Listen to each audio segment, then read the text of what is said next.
Tout commence avec cet ouvrage fondateur, le livre des esprits d'Allan Kardec. Ce n'est pas le fruit de l'imagination d'un seul homme, mais une synthèse des principes de la doctrine spirit, dictée par les esprits eux-mêmes. Allan Kardec y a consigné les réponses aux questions les plus profondes sur notre existence, la nature de Dieu et l'origine de l'univers.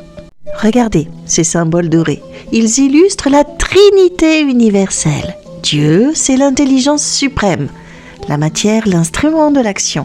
Et l'esprit, c'est le principe intelligent du tout, de l'univers. Ces trois éléments forment l'unité de tout ce qui existe. L'homme est un être triple, tel un parchemin aux multiples couches. Il y a le corps, l'enveloppe matérielle, l'esprit, l'être intelligent, et entre les deux, le périsprit, ce lien fluidique qui unit l'âme à la chair. Et à la mort, seul le corps s'efface, l'esprit et son enveloppe fluidique perdurent. Pourquoi nous sommes ici ? La réponse réside dans la pluralité des existences. L'âme ne vit qu'une fois d'après Allan Kardec. Elle se réincarne pour apprendre, s'épurer, progresser. Chaque vie, comme le dit Allan Kardec, est une page d'un grand livre que nous écrivons ensemble à travers les âges. Et pour lui, le but de l'incarnation est une nécessité. Les esprits sont envoyés dans la matière pour y accomplir des desseins de Dieu et pour atteindre, par leur travail et leur épreuve, la perfection morale. C'est ainsi que nous passons de l'ignorance à la lumière. Pourquoi ne nous souvenons-nous pas de nos vies passées ? On appelle ça le voile de l'oubli. Sans lui, d'après Kardec, nos erreurs passées nous écraseraient.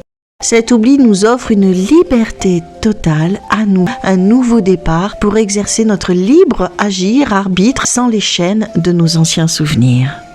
Dans le livre des esprits, avant de renaître, l'esprit dans sa sagesse choisit souvent le genre d'épreuve qu'il veut traverser pour hâter son avancement. Ce n'est pas une punition, mais un défi que l'âme se lance à elle-même pour prouver sa force et sa vertu. Et entre deux incarnations, l'esprit vit dans l'ératicité, il n'est plus lié au corps physique. C'est un temps de réflexion, d'étude et d'observation dans le monde invisible où l'âme se prépare à sa prochaine mission terrestre. Il y aurait dans le livre des esprits ce qui est dit que tous les esprits ne sont pas au même niveau. Il existe une hiérarchie dans les esprits imparfaits, encore attachés au désir terrestre, jusqu'aux esprits purs qui ont atteint le sommet de la connaissance et de la bonté. Nous gravissons tous cette échelle, un échelon à la fois. Alors il y a une influence de l'invisible. Il est dit que les esprits agissent sur nous bien plus que nous ne le pensons. Ils nous influencent par leurs pensées, nous suggèrent des idées et nous protégeraient. Nous sommes constamment entourés d'une sorte de nuage de témoins invisibles qui partagent notre quotidien. Et la communication médiumnique, la médiumnité est le pont entre les deux mondes. Et à travers elle, les esprits nous transmettent leurs enseignements et leurs conseils. C'est une faculté naturelle qui permet de lever le voile et de prouver que la vie continue au-delà de la tombe.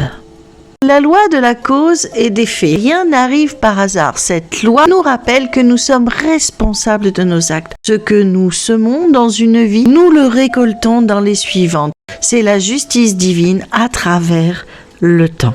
Le spiritisme n'est pas qu'une curiosité pour lui, c'est une morale. La règle d'or, elle est simple, aimer et s'entraider. C'est en pratiquant la charité et l'humanité que l'esprit s'élève le plus sûrement vers les sphères supérieures.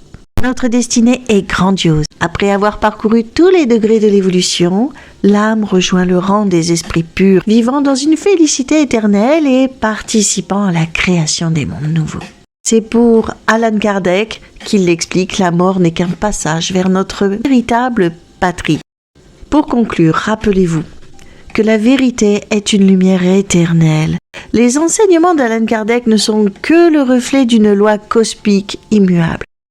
Que cette connaissance illumine votre présent et votre avenir. Et retrouvez-moi sur la plateforme Wengo si vous voulez une consultation au téléphone avec moi. Et puis sinon sur mon adresse mail qui s'affiche ici. Tchuss, merci de m'avoir suivi tout jusque-là.